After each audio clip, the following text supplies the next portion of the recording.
Em outubro, celebra-se o aniversário da Reforma Protestante.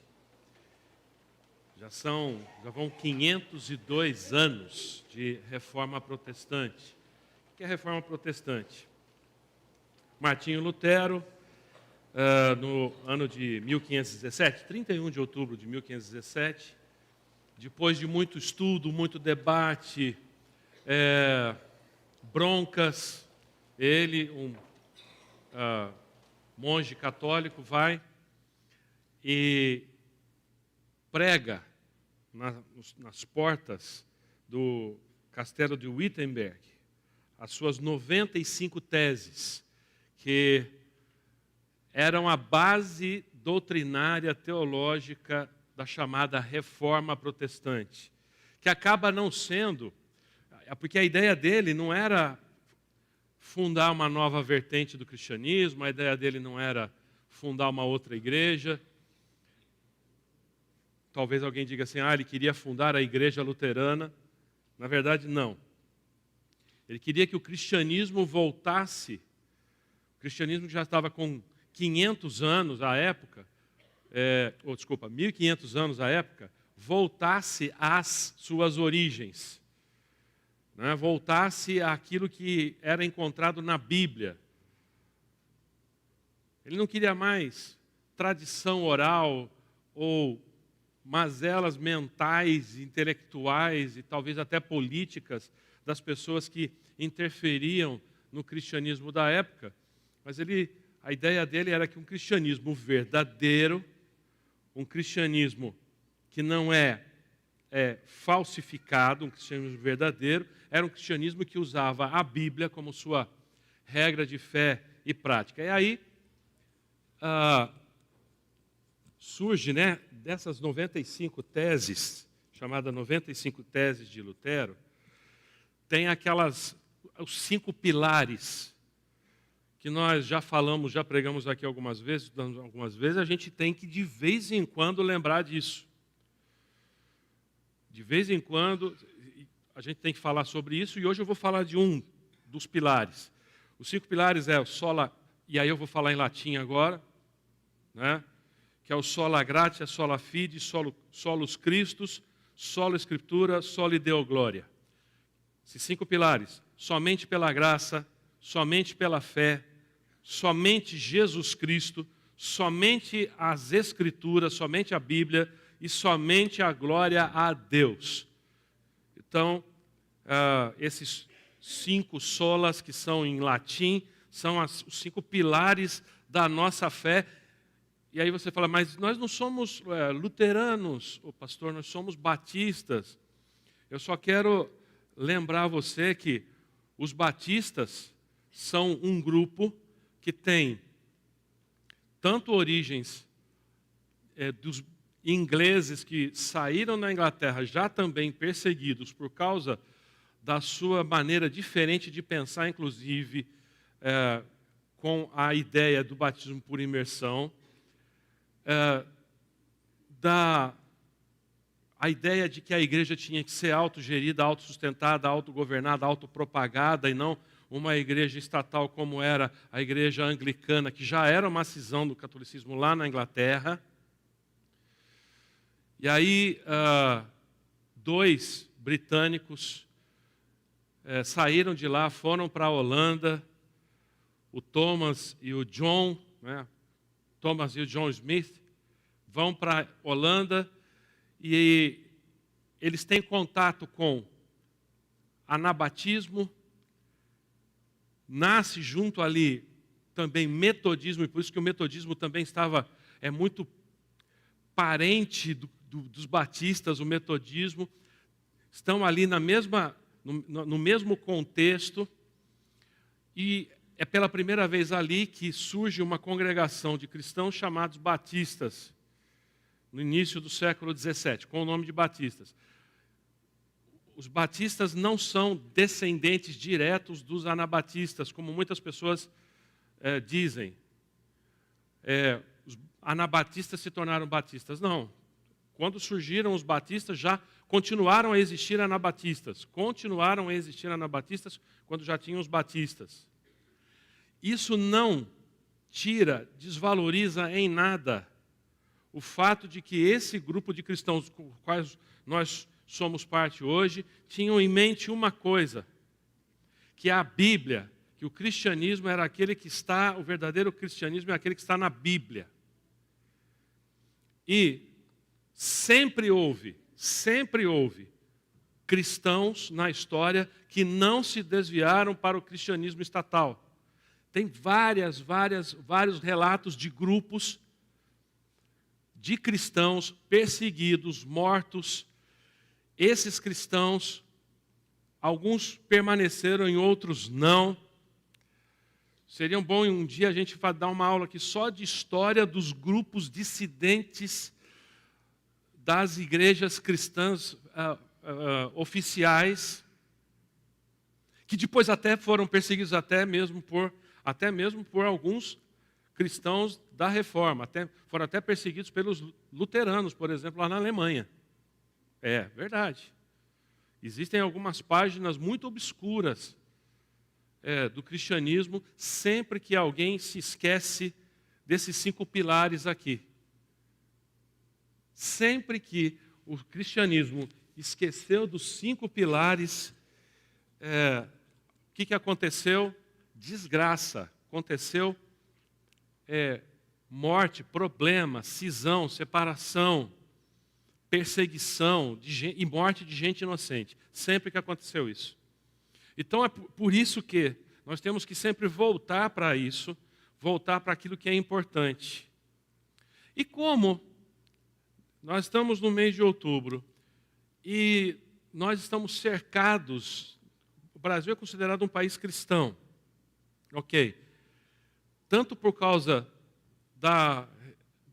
do catolicismo, como também por causa das igrejas evangélicas, cristãs evangélicas, e algumas que são chamados de pseudo-cristãos, porque apesar de falarem de Cristo, Jesus não é o Messias, Jesus não é o Salvador, Jesus não ressuscitou, não existe vida após a morte para todo mundo. Então, pronto, já não é mais Bíblia, já não é mais o cristianismo que a gente vê na palavra. Mas está cheio de igreja pregando esse tipo de coisa. E às vezes bate na sua porta, geralmente de 2 em 2, e vão falar que Jesus não é Deus, que Jesus não é a segunda pessoa da Trindade, Jesus não é o Deus Filho, de jeito nenhum. Então, para o mundo aí fora, todo mundo é cristão. Mas não é verdade, isso não é verdade. E o que é pior, eu tenho que falar sobre isso nessa manhã aqui, porque todos nós, você, eu, todos nós estamos expostos aos falsos cristianismos o tempo todo. Antigamente nós estávamos expostos aos falsos cristianismos quando o pessoal batia na porta de casa. Agora, nós estamos, depois, pelo rádio, depois, pela TV, e agora batendo na porta de casa, é rádio, é TV. São livros e são sites na internet, vídeos do YouTube e outras plataformas de vídeo, e as redes sociais, disseminando um monte de cristianismos, e eu vou botar no plural, um monte de cristianismos. Está aí a razão, porque é que nós sempre temos que voltar a falar, e ainda que você diga assim, nossa, o pastor está criticando as outras religiões, igrejas. Não. Eu estou falando do que é o verdadeiro cristianismo que está na Bíblia. Se eu não puder fazer isso, meus irmãos, por favor, aceitem a minha demissão. Porque o dia que eu assumi essa igreja como pastor, eu assinei um termo de posse em que eu me responsabilizava em manter essa igreja dentro do cristianismo como os batistas assim interpretam. E de vez em quando nós temos que falar aquilo que nós devemos crer, como é que nós cremos, e aquilo que nós encontramos na palavra. Então, De novo, olha só os 5 solas, e eu só vou falar de um hoje. Sola graça, somente pela graça, a nossa salvação é apenas pela graça. O que foge disso? Se eu tiver que merecer a graça, se eu tiver que pertencer a uma igreja para receber a graça, se eu tiver que fazer coisas para receber a graça não é graça. Eu mereci, paguei por ela, já não é graça. Somente pela fé, e se não é pelas obras, é por meio da fé, segundo a palavra de Deus, não adianta eu fazer obras e tentar ser um cara bom e que Deus me elogie. Não, mas é pela fé. A fé é o meio, é o braço que eu estendo para receber a graça que eu não mereço. Terceiro lugar, na verdade. Primeira graça, fé, Cristo, que é o que nós vamos falar hoje. Somente Jesus Cristo. E esse aqui é o grande problema. Tem surgido muitos Cristos, muitos mediadores, muitos salvadores, até mesmo homens e pessoas têm sido colocadas como mediadores, e na Bíblia nós não encontramos isso. Somente pela Escritura, somente a Bíblia é a nossa regra de fé e prática. Nós podemos estudar revistas de escola bíblica dominical, de alguns autores conhecidos, livros como tema, mas nada é superior à palavra de Deus. Sempre, tudo, até o que o pastor prega, aquilo que o pastor escreve no boletim da igreja, os livros que você leia muitos livros evangélicos, muitos livros de pastores e autores. Vamos usar revistas como lecionário, como guias para as nossas lições, mas sempre vamos fazer como os bereanos, pegar a Bíblia e ver se é aquilo lá mesmo que está sendo dito, se está na palavra de Deus ou não. Se não estiver, rejeite, fora, não dá. Finalmente, somente Deus a glória. Esse aqui é o grande problema, que finaliza tudo. Os homens estão buscando glória. Tanto os líderes de igrejas, quanto as próprias igrejas mesmo, estão procurando glória para elas mesmas, para eles mesmos. Vamos falar sobre o tema Solos Christus. 1 Timóteo, capítulo 2, versículos 5 e 6.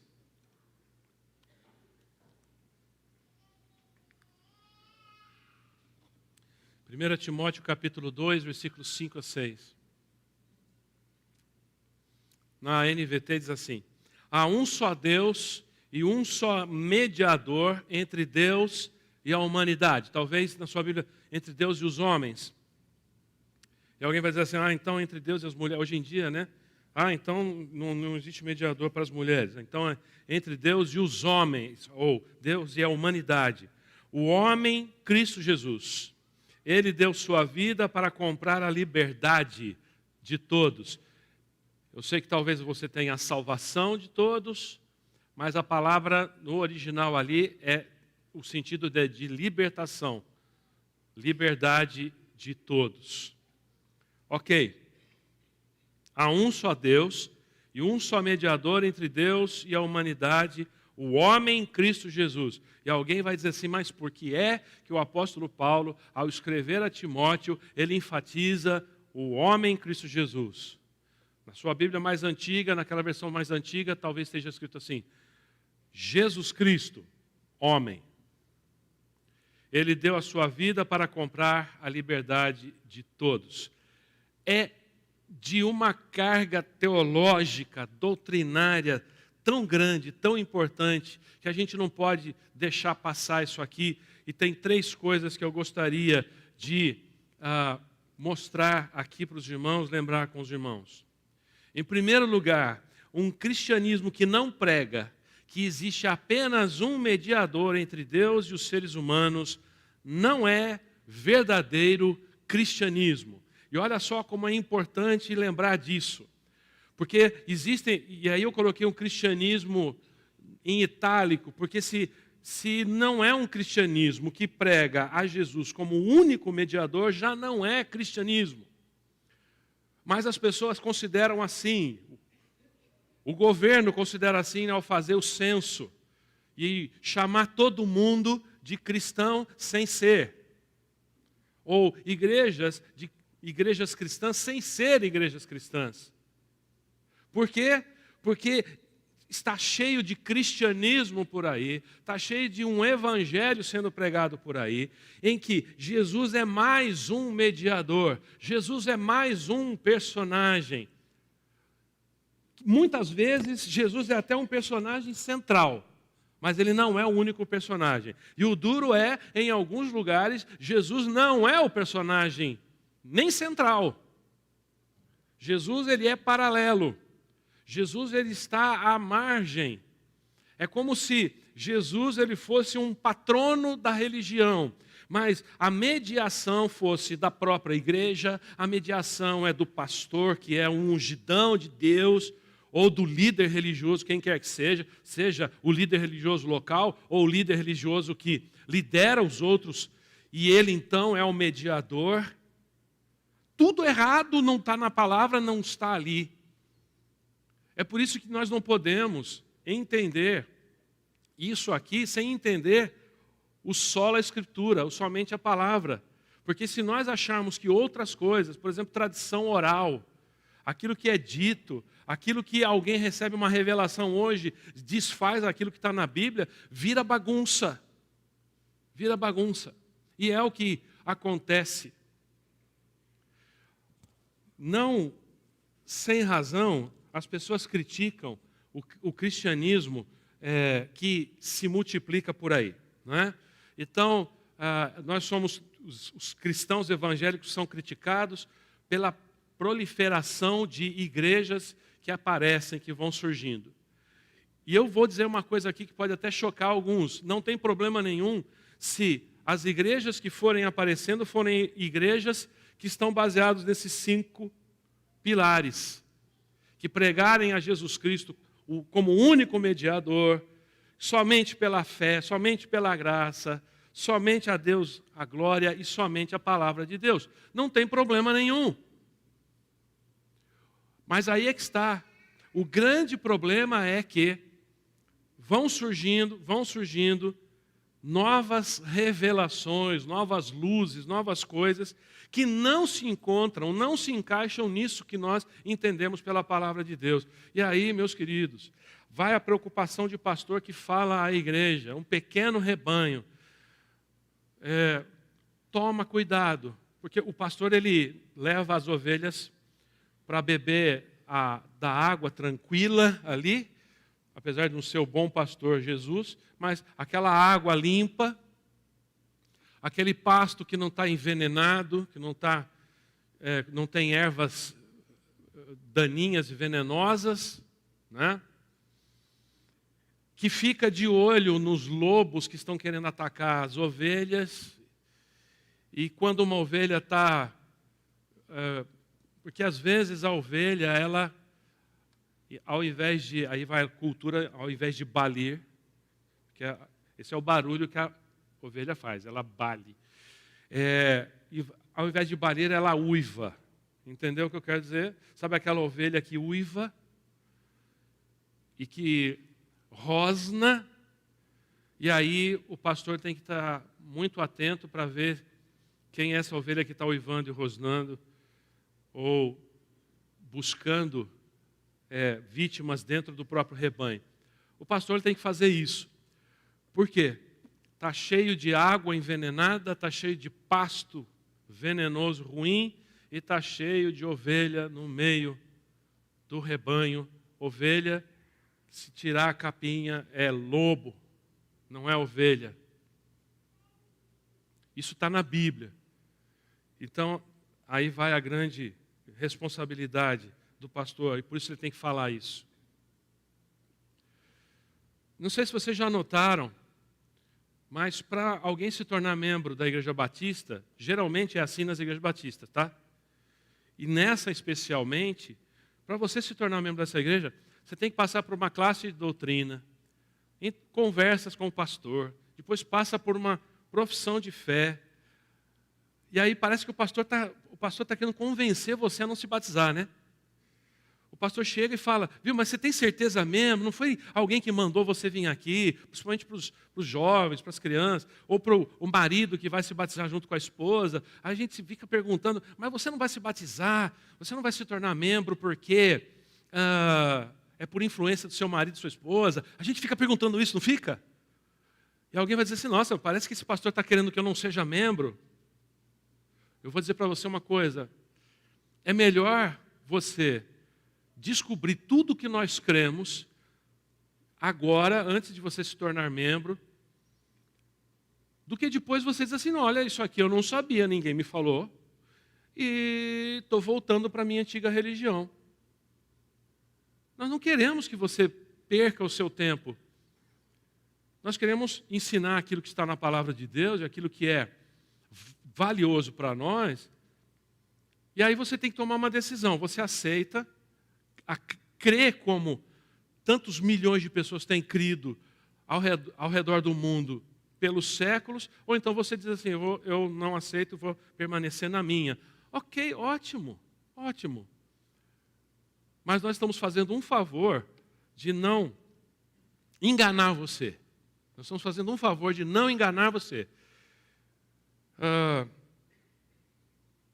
Eu fiquei chocado, há um tempo atrás, quando alguém que tinha se tornado membro da igreja, dado profissão de fé e tudo, voltou a ser Hare Krishna. Hare Krishna. Que nessa igreja aqui. Eu sei quem que é, mas eu sei que você sabe. Mas voltou a ser Hare Krishna. Não voltou nem, sei lá, para a igreja de origem cristã. Não. Voltou a ser Hare Krishna. Gente, por que perdeu o seu tempo vindo aqui e fez a gente perder o nosso tempo também? Não é verdade? E o duro é que começou a querer evangelizar algumas pessoas via redes sociais. E aí, o pastor pegou o cajado e deu-lhe na cabeça. Ele falou assim, amigão, qual é a tua, meu irmão? Você quer vir conversar comigo, não? Ou vai ser por aqui mesmo? Não, vai ser por aqui mesmo. Então cai fora, meu. Se veste de laranja e vai no aeroporto entregar flor. Incenso. Cara, não faz isso. Eu estou falando isso, meus irmãos, porque olha o perigo. Olha o perigo. O pessoal acha que vida de pastor é isso aí, ó. Preparar sermãozinho, né? Tomar café na casa dos irmãos quando convidam. Não, às vezes a coisa é feia, pesada, difícil. Né? Um cristianismo que não prega que existe apenas um mediador entre Deus e os seres humanos não é verdadeiro cristianismo. É o que está na Bíblia. Olha, Paulo falou isso. Eu vou ler João 4, versículos de 1 a 3.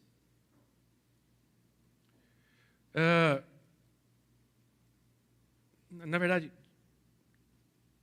verdade, é Mateus 24, 5. Tá? Olha só, Mateus 24, 5. Pois muitos são os que virão em meu nome proclamando, eu sou Cristo, e desencaminharão muitas pessoas. O que Jesus está dizendo? Muitos virão dizendo que eu sou o Cristo, ou dizendo que outros são Cristos. Cristo significa ungido, separado, que no hebraico seria o Messias. Messias no hebraico, Cristo no grego. Em português, ungido. Jesus está dizendo, vão falar que tem um monte por aí, vão apresentar outros Cristos para vocês, mas não, eu sou o único, Jesus é o único mediador, Jesus é o único Cristo. Isso precisa ser lembrado. Não tem pastor, não tem igreja, não tem denominação, não tem personagem bíblico, outro qualquer, não. Não tem.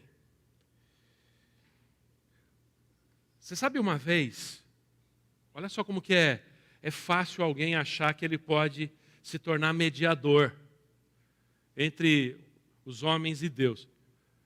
A vaidade humana é um negócio incrível. Quantas vezes algumas pessoas já chegaram para mim e disseram assim, pastor, eu queria que você orasse porque eu acho que você tem, sabe, uma ligação maior com Deus.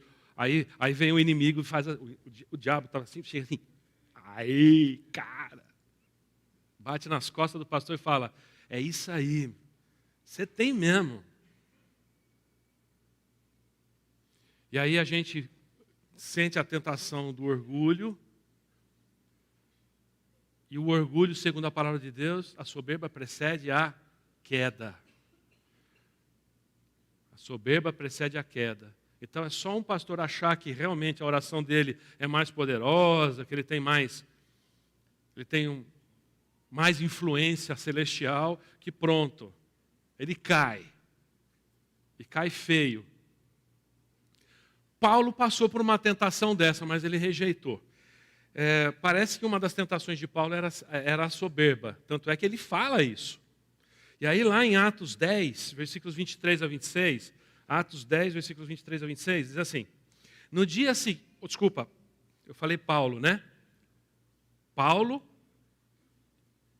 sabia que a maior tentação dele era a soberba. Mas outros personagens, outros discípulos apóstolos também. E Pedro, olha só Pedro. Atos 10, versículos 23 a 26. No dia seguinte, Pedro partiu com eles e alguns dos irmãos de Jope o acompanharam.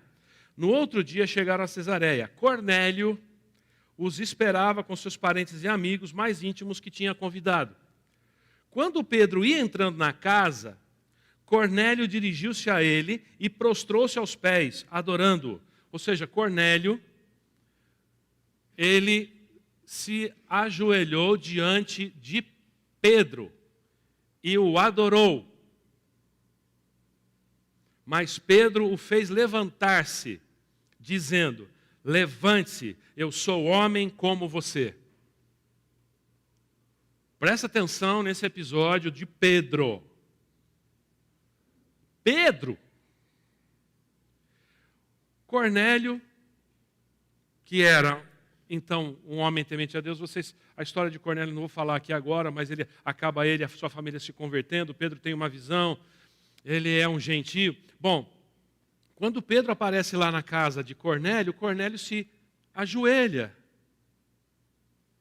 A palavra em grego aí é proskuneo, que é o prestar homenagem reverente a. Reverenciar. Então, reverenciar e adorar é a mesma palavra, pelo menos no Novo Testamento.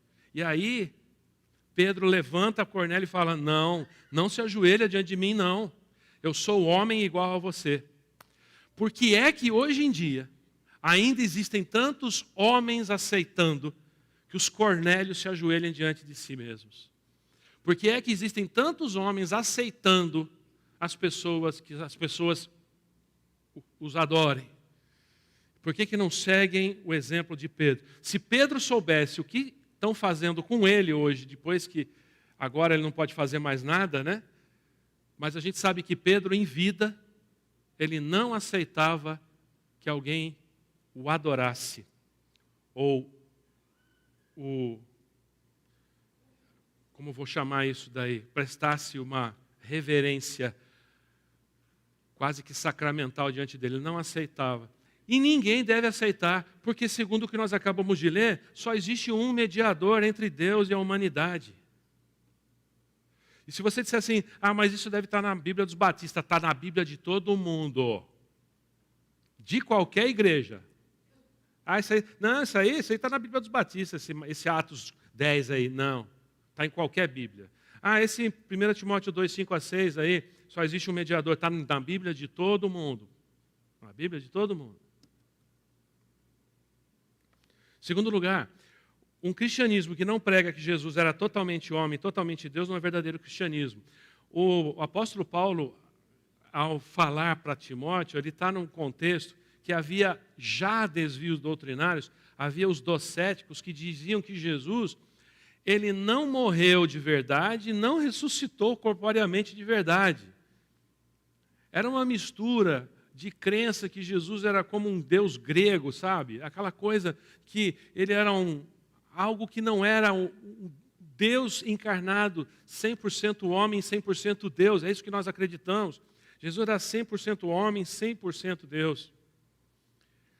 E havia esse cristianismo sendo pregado desse jeito lá naquela época. E eram cristianismos falsificados. E hoje em dia tem muito assim também. Bom, nós estamos na era da falsificação. Estamos na era da falsificação. Não é só lá na 25 de março que você encontra falsificações. Já foi lá na 25? Então, uma vez eu estava lá, e a Simone foi comprar uma bolsa. Aí a mulher perguntou, de que marca que você quer? Que marca que você tem? De qualquer uma. É que ela não tinha entendido. Que ia botar a marca que você quisesse. Ia pegar lá o broche da Dolce & Gabbana, colocar. Não quer, tira, bota. Então é da, sei lá, outra marca aí. Você faria da bolsa ter a marca que você quisesse. Isso aí é o cúmulo da falsificação. Né? Óculos Ray-Ban de R$10. Promoção. Né? É falso. Nós estamos na época da falsificação. Inclusive, eu fiquei, assim, estarrecido. Porque tem gente falsificando Ferraris, Lamborghinis. Sabe aqueles carros de 2 milhões de dólares? Os caras conseguem falsificar Ferraris e Lamborghinis e vendem por preços módicos de R$300 mil. Aí eu pergunto, se o cara é capaz de fazer uma Ferrari no fundo da casa dele, por que o cara não usa o talento que ele tem para algo legal? Não é? Se o cara é capaz de fazer uma Lamborghini falsificada, eu não sei que motor que ele coloca, eu não sei se ele coloca motor de Fusca na Lamborghini, mas ele vai e faz aquilo lá, ele podia usar o talento dele para algo verdadeiro. Mesma coisa, nós estamos, essa era da falsificação tem atingido a igreja. É evangelho falsificado, é piedade falsificada, é graça falsificada, porque a pessoa tem que merecer, tem que pagar para receber essa graça. Tudo falsificado. E Jesus disse que isso iria realmente acontecer. Jesus era totalmente humano e é por isso que o seu sacrifício foi totalmente válido. 1 João 4, agora sim, 1 João 4, versículos de 1 a 3, assim: Amados, não acreditem em todo espírito, mas ponham-no à prova para ter a certeza de que o Espírito vem de Deus, pois há muitos falsos profetas pelo mundo. Olha só, João dizendo que há muitos falsos profetas pelo mundo, muitos líderes religiosos falsos pelo mundo. Assim, sabemos se eles têm o Espírito de Deus. Todo espírito que reconhece que Jesus Cristo veio em corpo humano é de Deus, mas todo espírito que não reconhece a verdade a respeito de Jesus não é de Deus. Esse é o espírito do anticristo, sobre o qual vocês ouviram, que viria ao mundo e de fato já está aqui. Jesus, 100% homem, 100% Deus, seu sacrifício 100% eficaz, de um cristianismo 100% verdadeiro. É assim que nós cremos. E finalmente, um cristianismo que não prega que Jesus é o único a quem devemos a nossa salvação, não é o verdadeiro cristianismo. Então não é só o único mediador, porque mediador a gente pensa assim, se eu tiver algum pecado, eu preciso de um mediador. E a palavra mediador aqui é a mesma usada para advogado. É a mesma usada como para advogado. Jesus é o nosso advogado, ele é o nosso mediador. Não adianta pedir para mais ninguém, nem vivo e nem que já morreu. Não adianta pedir para mais ninguém. Então, chega à última conclusão, ele é o único a quem devemos a nossa salvação. Ninguém mais, não tem outro. A salvação não vem pela igreja, pelo pastor, pela doutrina, pelo número de cultos que você participa ou o dinheiro que você dá. E quando eu falo isso, alguém diz assim, pastor, não fala isso, porque daí desestimula o pessoal a dar dízimos e ir à igreja. Olha, se é isso que você precisa para você contribuir para vir à igreja, desculpa, não precisa mais vir não. É terrorismo que você precisa para ser fiel? Não precisa. Você tem que ser fiel por amor. Você tem que ser fiel por compromisso com o Deus que enviou seu Filho Jesus para morrer na cruz por você. Você tem que ser fiel porque você tem um chamado, você tem um propósito, e aí você é fiel por causa desse propósito, não por alguma troca com o Senhor. Mas parece que hoje em dia está muito mais fácil nós diversificarmos a nossa salvação. Está mais fácil as pessoas terem alguns recursos de contingência. Sabe o que é isso? Quando eu, primeira vez entrei num avião monomotor, indo lá para Rincón del Tigre, na Bolívia, o missionário que estava lá pilotando o avião, e eu vi que tinha 2 relógios para cada coisa. Tinha 2 altímetros, 2 bússolas, 2 isso, 2 aquilo. Tinha tudo duplicado. Inclusive tinha 2 manches. Mancha à esquerda, mancha à direita. E eu perguntei, né? Porque enquanto ele estava fazendo o checklist, olha só como que era o checklist dele. Pegou o papelzinho assim. Bom, primeiro que ele já pegou o papel, eu fiquei nervoso. Falei, se ele não sabe de cabeça... Aí pegou o checklist, mexeu aqui, mexeu ali. Falei, esse cara é novato. Foi mexer, plastificado o checklist. Foi lá fazendo. Aí ele começou a dar peteleco nos relógios. Eu falei, não.